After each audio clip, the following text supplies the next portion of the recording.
What's up, guys? Long time no see. Alright, well, I haven't recorded a video in quite some time, and I apologize for that. I've just been too busy with work and travel and everything else that can get in the way of gaming time. But that hasn't prevented me from thinking a lot about the format, playing some occasional games, although I haven't recorded anything, obviously. And I recently had my interest rekindled in the Breya deck, which is what I'm playing right here, due to my friend Nate writing to me about it, and also because of the fact that I got to play in a Commander tournament, oddly enough. It was the first tournament I've ever played in for Commander, and it's interesting the way that it was structured. I think that generally they tend to be a free-for-all affair, and this was no exception, except that it was played with bounties, where you paid an entry fee into the tournament, and for every person that you eliminated in your pod of 4, you got to collect a bounty from killing them off. So you could get a prize even if you didn't wind up winning the entire thing, which changes, of course, the entire incentivization for playing. Generally, you have to play a strategy that can result in you winning, but you could actually become the de facto winner if you took out 2 people and then lost to the final guy, because you'd actually wind up with 2 bounties, and the guy that ultimately won the pod would only wind up with 1. So that changed the strategy a little bit, and I was fortunate enough to win, though I played a slightly different version of the deck that ran a combo kill. And I may wind up actually using that. I think it was using Eldrazi Displacer and Cart Clan Ironworks to create an infinite loop with Breya, and I was eventually able to get that combo into place. But that combo is actually not present in this deck since it's tuned for 1v1. And I just had an awesome game against this Melzer's guy. I will show the deck list when I get a chance. Not too different from what we've played in the past. Chrome Mox is a different card that we added recently, and there's a few other odds and ends that are slightly different, but fundamentally the package is pretty much the same. And this is a really cool game to showcase some of the cool stuff this deck can do, as well as the difficult decisions you have to make in playing it. So I have this hand, which is a really interesting conundrum. It has Force of Will, which of course gives it a great deal of value, as well as an early mana leak. It has Imperial Seal to get mana production. It has this Chrome Mox to get whatever color I might be missing. So it is definitely a keepable hand, and I am going second here. And I'm up against a commander you don't see too often, Empress Galina, who's gotten a lot stronger with the change to the Planeswalker rule, because, of course, you can steal legendary permanents, so that includes Planeswalkers. And if you've got her out and active, you shut down your opponent's commander, you shut down their Planeswalkers, you can steal legendary lands. It's actually quite a bit better than it used to be. Certainly not top tier, and I think I'd probably still opt to use Ozami if I was going to play with a 5-mana blue general, but it's not terrible and certainly not unplayable. So I'm going to keep this hand, and I've got early defense against shenanigans.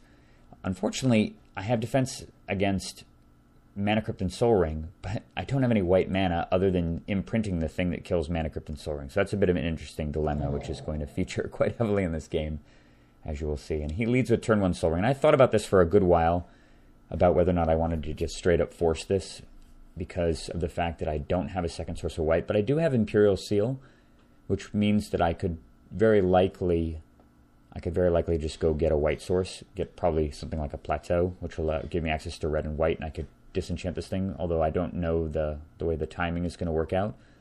But at the same time, I could also just have white mana on top of my deck, too, and I'd feel very foolish for using Force of Will when I just had a disenchant in my hand. So with that in mind, I decided to ultimately let the Soul Ring go. We'll see how that shapes up. I really, really need to just get either another white spell, though there aren't too many, or a source of white mana. Alright, I'm going to play this, and I'm just going to Imperial Seal here. Oops, shit, I clicked through too fast. I'm sorry about that. I got Mana Crypt, though, just because I was very likely intending to just throw my Thran Dynamo out there and use the Divining Top right away. Plus I can defend my crypt with Force of Will, so that's not a big deal. And I actually gave some thought here to just playing the playing the Chrome Mox and imprinting either Force of Will or Disenchant right away. I'd probably would just do Disenchant. And that way I can play this crypt and protect it with Mana Leak, if he fought back, because it's not too ridiculous that he would do that. But I was fine to basically just Force Will it anyway. I still have this idea in my head that I'm going to draw white mana anytime soon and get rid of that Soul Ring. So I'm going to play the Divining Top and hope to see a white source. And my deck rewards me with 3 Grixis lands, but no white mana to be seen. So this whole interaction looks even worse than it did a few seconds ago.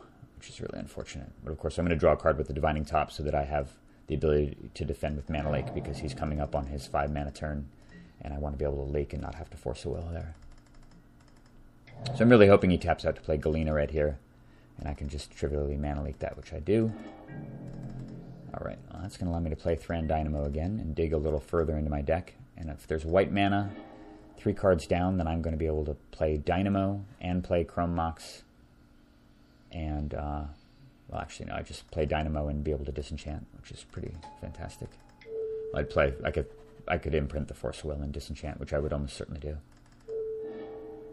And unfortunately, there's a Rift and an Underground River on top of my deck. We saw those 2 lands before, so I'm just going to put them back so that I draw Badlands next turn. I'm not totally screwed here, given the fact that with that land on top of my deck, I can play Breya next turn and imprint the Chrome Mox to do that, which I'm still loath to do, but of course I'm more than caught up in mana production here, and Mono Blue has a really hard time dealing with a Breya. So he just preordains and says go, rather than replaying his Empress Galina. But I guess he's 1 mana short of doing that, but casting something else nasty. So I didn't have to worry about it that turn. Draw the Badlands. I'm going to look again, because I'd much rather just get white mana here. And there's Daretti on top. Wow. Alright, well that's a non-white solution to the Mana Crypt, or to the Soul Ring. So that's quite delicious. I'll put Daretti on top, and of course I'm not going to cast him. I'm just doing this because I intend to hard cast Force of Will if he taps out to do something that I can't deal with using the Daretti. Because worst case scenario, I can just play Daretti, play the Chrome Mox, and not imprint something, and then just sack the Chrome Mox to destroy something. So at the end of my turn, I'm rewarded for not casting anything like the Daretti when he casts Factor Fiction. Of course, I'm just going to hard cast Force of Will to stop that, because I got to keep his hand size contained. He's only at 4 cards. Oh god, he top decks Mana Crypt most likely too to go with this nonsense. And then he makes this very interesting play. He thinks for a while, and then he plays High Tide. I have both my blue mana sources tapped, although I couldn't really do anything anyway. It gives him a lot of mana. What the hell is he going to do? I was really worried about something like Time Spiral, which would have just, that would have just probably lost me the game on the spot. Instead he plays Memnarch. Weird. Alright, well that's a thing you don't see too often, but unfortunately he's got 4 mana available and enough mana, and that means he's got enough to steal my Thran Dynamo, which brings his mana total up to a grotesque, what is that, 7, 10, 12? That would have been 7 versus 5. That would be a very, very bad situation to be in. But fortunately I have the 2 perfect answers on top of my deck in the form of Cyclonic Rift and Daretti. So there's going to be a sequence of plays coming up here. I put the Rift on top, because I'd much rather bounce my Thran Dynamo back to my hand than destroy it. But I, of course, have to kill Memnarch immediately. This thing just absolutely owns my entire deck, especially when he's got that much mana in play. And it's still complicated further by Academy Ruins, and I still don't have white, which is really frustrating. So, for starters, I know I'm going to draw Daretti, so I do that. And I pay a blue and a colorless. I'm going to bounce my Thran Dynamo. And with my remaining mana, I'm able to play Daretti, play the Chrome Mox with no imprint, stupid Chrome Mox that's been sitting in my hand the whole game, and sack it to immediately destroy Memnarch. And he does not have enough mana to replay Memnarch and use it right away unless he has another land in his hand. But fortunately he's down to just 1 card in his hand. He can't get Memnarch back right away, which is very handy, which is going to buy me a little bit of breathing room, although I expect him to play Galina now, because Galina can steal this. He plays another land, tapping down to 2 blue, and sure enough he's got Galina. God damn, this is a really, really, really dicey situation. But fortunately Daretti kills Galina as well, so I'm not totally screwed yet. Alright, avoid damage. I'm going to play the top here. But before that I'm just going to play Thran Dynamo, of course, hoping he doesn't have a counterspell, and he does not, which is very nice. Alright, so looking at what the top produces, I know that there's a Underground River up there. And the other 2 cards, Preordain and Mind Twist. Alright, well, I don't know if I'm going to need this. I certainly don't need Mind Twist. So my intention here is to just Preordain right away and to scry away the Mind Twist at a bare minimum, and keep the Divining Top around. So in order to do that, of course I put them in that order. I draw a card with the Divining Top, and let's go do that. Cast Preordain and put the top on top after putting Mind Twist on the bottom. I've got 1 mana available, so I can replay the Divining Top. And the question is, what do I sack here to kill off Galina? Of course, I'm going to do this 100% of the time. There's reasons to sack Divining Top, and those reasons are that I may need this mana potentially, but really what I need more than anything in the world right now is white. And with that in mind, the Sensei's Divining Top is potentially a route to white, whereas the Mana Crypt is a somewhat redundant source of colorless mana. So with that in mind, I decide to kill Galina and sack my Mana Crypt. He's still way ahead of me, and he's now way ahead of me in mana, as well as having the ability to put Memnarch back on top of his deck. And I have a big problem now that Daretti is down to just 1 counter. So this is a really, really tight spot. The next top 3 cards in my deck are very, very important here. So we'll see what I can do. Alright, so he takes 3 during upkeep. And of course he put the Memnarch back on top of his deck. And thankfully he's 1 mana short of absolutely wrecking me here. Because if he had the ability to steal my Thran Dynamo with an extra land, it was game over. There's no I'm coming back with just 3 land. When he has the ability to just indiscriminately steal everything, I don't think there's any comeback for that. But regardless, if I kill Memnarch here with Daretti, and I don't have a source of white, I am in deep trouble because he just replays Memnarch again next turn, and now I have no Daretti to deal with it, much less these 2 artifacts. So this is a very, very pivotal turn, and this is exactly the reason. I know that the top of my deck is Underground River, so this is the reason why I kept Sensei's Divining Top over my Mana Crypt. I need a white source in the top 3 cards, or I'm probably going to just lose the game on the spot here. Come on, deck. I believe in you. I believe in you. Be there. Be there. Yes! Hallowed Fountain, 3 down. Perfection. There's a Fabricate here too, so I guess I could have fabricated, drawn and fabricated for a, I guess what would it have been? Yeah, I guess I could have fabricated for a Mox Diamond. And although I have 2 colorless mana, so I could have fabricated for something like Coalition Relic or Lantern and disenchanted it there and made a token. But I'd much rather do it this way because there's 2 awesome cards on top of my deck. So with that in mind, play the Hallowed Fountain. This is just one thing that's so great about this deck. It has so much insurance against bad luck with regards to the mana base because you have such redundant amounts of tutors and things like that. So this allows me to disenchant Memnarch, and I still have a emergency backup plan in Daretti if he does have a counterspell, which means he wouldn't be able to use his Memnarch, or he wouldn't be able to put the Memnarch back on top of his deck if he countered until the next turn, which is really important. Alright, so that gives me the crucial turn to make another token and to get Daretti back up to 2. Because I don't want him to die. He is my entire game plan at this point. Alright, so he takes another 3 and he plays Swiftfoot Boots and says done. Alright, well that's very good. Alright, I draw a Divining Top here. I'm just going to play it again because I know there's a Forbid on top of my deck that I'd love to have in my hand before he does something proactive. And then he has Cryptic Command that he uses to counter the Divining Top and draw. And I think that this is honestly a little bit rash, given the fact that unless he draws into something amazing and he doesn't have any way of knowing what's on top of his deck, that this allows me to cast Breya. So I have tons of extra food to feed to Daretti. So I'm just going to run Breya out there. And I'm going to kill off his Soul Ring, of course, sacking the defending token. But now that I've got Breya out there, of course, I have defense against his Swiftfoot Boots, because he allowed me to cast Breya by countering the Divining Top, which I think is definitely a mistake. So now I can actually defend. I can defend Daretti if he tries to attack into it with haste, because he still has the ability to put Memnarch down again and attack with it. So I've got a blocker, and he would never be foolish enough to attack, of course, given how insane Memnarch is with boots on it. And I do have a way of dealing with it, although it's extremely terrible, and that involves using the Daretti to destroy Swiftfoot Boots and then having to sack both of my guys unless there's something amazing on top of my deck. And I know all I have on top of the deck is Fabricate. And Fabricate is not an answer to the 5 toughness creature. So it's really crappy. I guess I could Fabricate. I can Fabricate and use, I guess use Jitte. Yeah, I think I have Jitte in my deck. So I could use Jitte and attack. And that would allow me to only have to sacrifice 2 artifacts instead of 4 to finish off the Memnarch, because I will only need to remove 1 counter after destroying the Swiftfoot Boot. So that was my opportunity, or my the thing I considered as an alternative play, depending on what happened. So he throws Swiftfoot Boots on there, and I fully expected him to just say done. And then for some inexplicable reason, he decides to attack me. Absolutely crazy. And this is clearly the turning point in the game. I just triple block it, of course. And I actually regretted doing this because it might almost be correct for him to kill off 2 of the Thopters, as it's 2 less things for me to fuel Daretti with. But he just decides, and it means I can't immediately replay Breya with all this extra mana.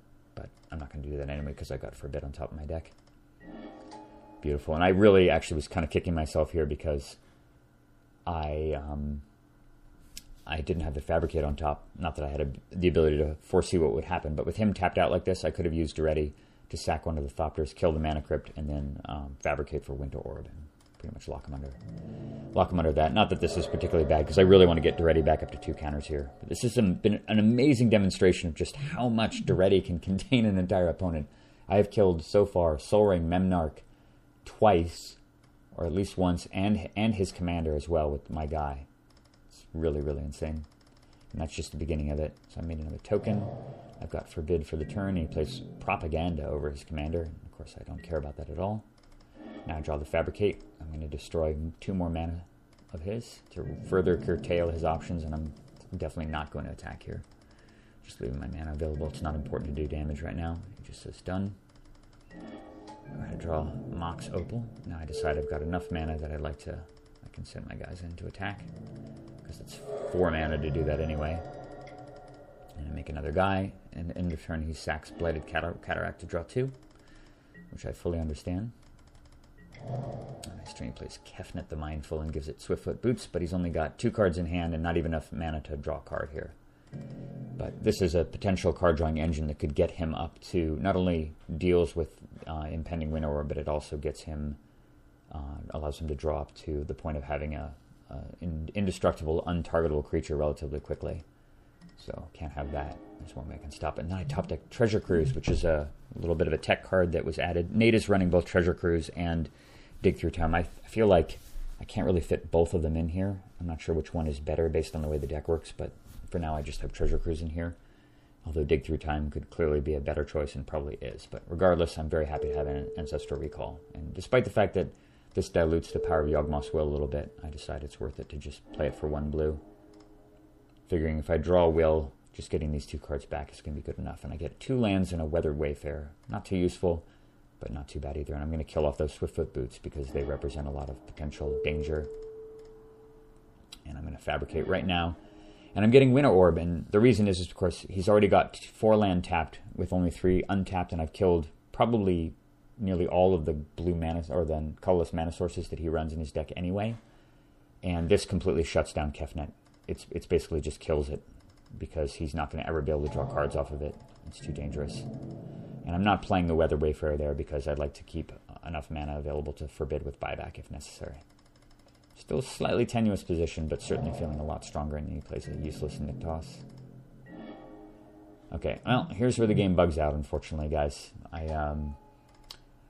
But what I drew right here, and you can see me tapping black, is I drew Necropotence. And normally, Necro and Winter Orb are not really a particularly good combo, but in this position, even if he has a counterspell, and I would fully expect him to counter here, if he did counterspell it, I would not even counter back, given the fact that he'd be nearly tapped out, and I've got both Thran Dynamo and Mox Opal in play, and I'd also be able to play my Weathered Wayfarer and start getting extra lands off that, plus just play Breya soon enough and continue to ramp up Daretti as well. So I play Necro here. It does result in it's not a workshop. And I draw 6 extra cards off of it and throw away, and he plays God, what does he play during my end step? No, he doesn't really play anything, actually. I think he just said done. And I throw away a couple lands, but I draw Mana Drain and Remand, and a few more turns go... Oh, and I draw Sword Splashers as well, that's right, and I Sword Splasher his Kefnet. And a couple turns go by, he eventually gets up to 7 mana by slowly untapping after I've had 2 or 3 turns of drawing off of Necro, and he taps out completely during my end step to cast a Cyclonic Rift, and I just remand it back to his hand, and I've got Breya out at that point, and it's completely academic, and he just complains about the game being boring and scoops up his cards, and that's the end of the match. Whew. Anyway, I thought this was an awesome demonstration of how you can kind of tiptoe around certain things using some of the tools in the deck, and how I had to basically pick this guy apart with Daretti and make some tough judgment calls about what to kill with it, and was able to deal with his crazy start and crazy mid-game with the with his Memnarch. I thought you guys would enjoy that game, and I intend to be playing more going forward. So there'll be more to come. See you guys soon. Thanks.